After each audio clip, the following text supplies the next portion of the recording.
I'm Carol Barnett.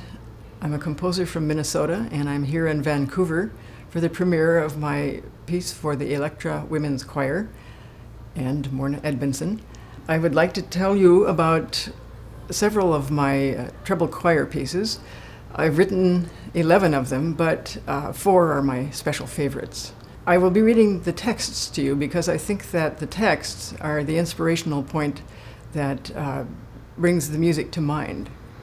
My first piece is Song of Perfect Propriety, which was written for the Cornell University Chorus and Scott Tucker as part of a 3-year program dreamed up by Scott, I think, and it was called No Whining, No Flowers, which meant that the text should be not about women going, "Oh dear, alas, my love has left me," or "Look at the pretty flowers." So he had his students handing in their choices for texts, and one of them floated to the top. It was Dorothy Parker's Song of Perfect Propriety, which is wonderful. Dorothy Parker is known for really light verse, such as "Men seldom make passes at women who wear glasses," but this text was a little bit more edgy. "Oh, I should like to ride the seas, a roaring buccaneer, a cutlass banging at my knees, a dirk behind my ear. And when my captive's chains would clank, I'd howl with glee and drink, and then fling out the quivering plank and watch the beggars sink. I'd like to straddle gory decks and dig in laden sands, and know the feel of throbbing necks between my knotted hands. Oh, I should like to strut and curse among my blackguard crew, but I am writing little verse as little women do." I loved that poem, and I loved working with the contrast of what she would wonderfully like to be doing as versus what she was expected to do. The music goes a step further in that, and that when the women are singing about what they're expected to do, in the background they're going shh, shh, shh, shh, shh, shh, shh, shh, in a very subversive sort of way.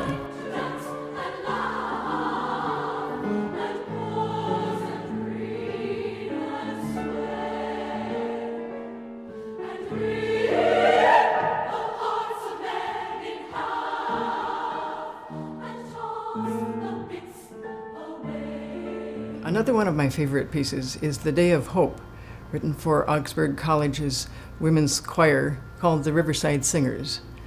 This was in 2005 for the Nobel Peace Prize Forum, which is usually held at Augsburg. And this year it was honoring Shirin Ebadi, Iranian human rights lawyer. For the text of this, I wanted to use Persian texts, and also the text, part of the text from Shirin Ebadi's acceptance speech of the Nobel Peace Prize. So I went looking, and of course looked at translations of Persian texts. I chose them from the 11th to the 14th centuries. And it was interesting to me to see how different the style of language was from Shirin Ebadi's rather legal and straight on speech to the various translators. I didn't use all one translator.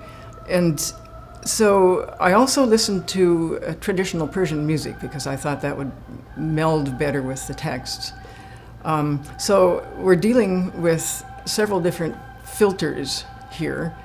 First of all, the filter of the original Persian through the translators, and also traditional Persian music through my very Western sensibilities. This is the text that the title of the whole work is taken from, The Day of Hope. The day of hope, hid beneath sorrow's veil, has shown its face. Ah, cry that all may hear. Come forth, the powers of night no more prevail. Morning veiled in woven prisms breaks the seal of its breath, exhales ropes of amber for the angels' tents. Dawn's flat blade shines like a metal page with jewels upon jewels, chainmail of the clouds, rings linked with rings, locks within locks.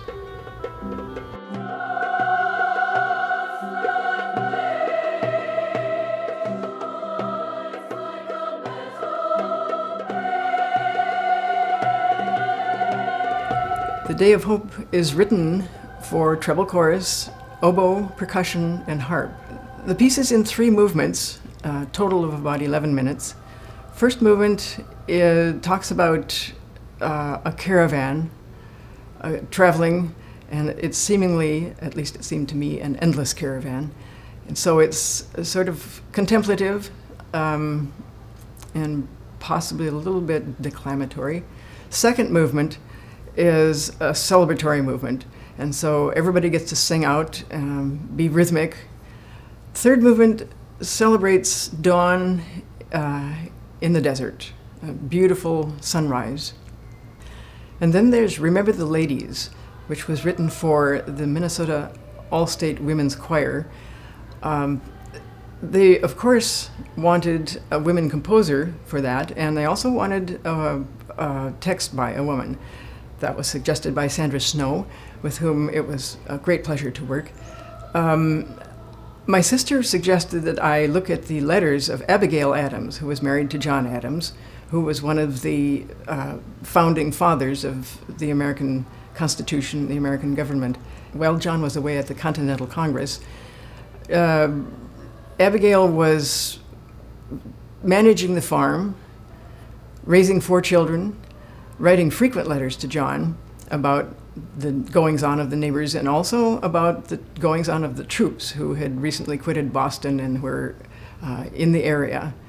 One of the letters seemed perfect for this project, and I'd like to read it to you. I long to hear that you have declared an independency, and by the way, in the new code of laws, which I suppose it will be necessary for you to make, I desire you would remember the ladies. Be more generous and favorable to them than your ancestors.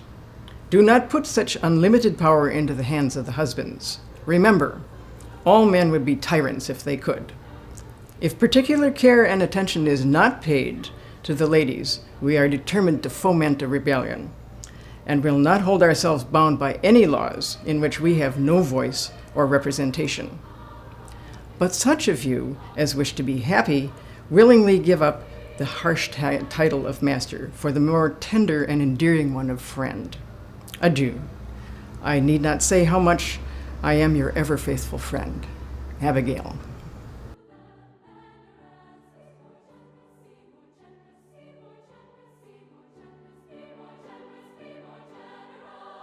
This text said to me that it didn't want to be set in a 20th century style. So instead, I went back to the sound of the music that would have been heard at the time this letter was written.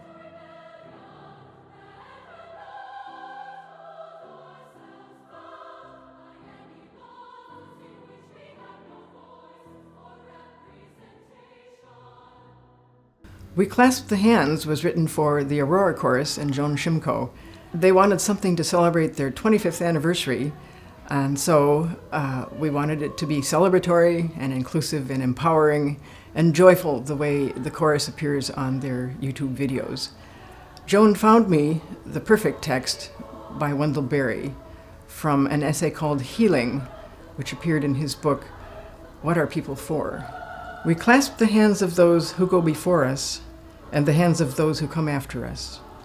We enter the little circle of each other's arms and the larger circle of lovers whose hands are joined in a dance, and the larger circle of all creatures passing in and out of life, who move also in a dance to a music so subtle and vast that no ear hears it except in fragments.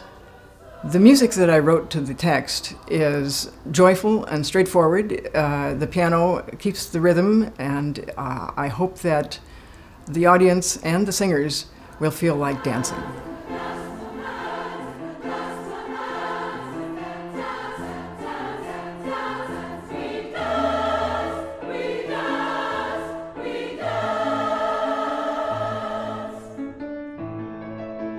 When I write music, I don't want to just be surface about it, especially when using texts as my inspiration. I like to know who wrote the text, where were they, what were they trying to say, and what were the larger cultural influences. So that goes for the text, but it also goes for the music that maybe they were hearing in their ears. And so that influences the music that I write, which makes me happy because I have a real horror of getting bored by writing the same kind of music over and over again. Besides my 11 pieces for treble choir, I have written quite a few for mixed choir and a couple for men's choir as well. All of these can be accessed at carolbarnett.net, and if you wish to ask me questions about them, carol@carolbarnett.net.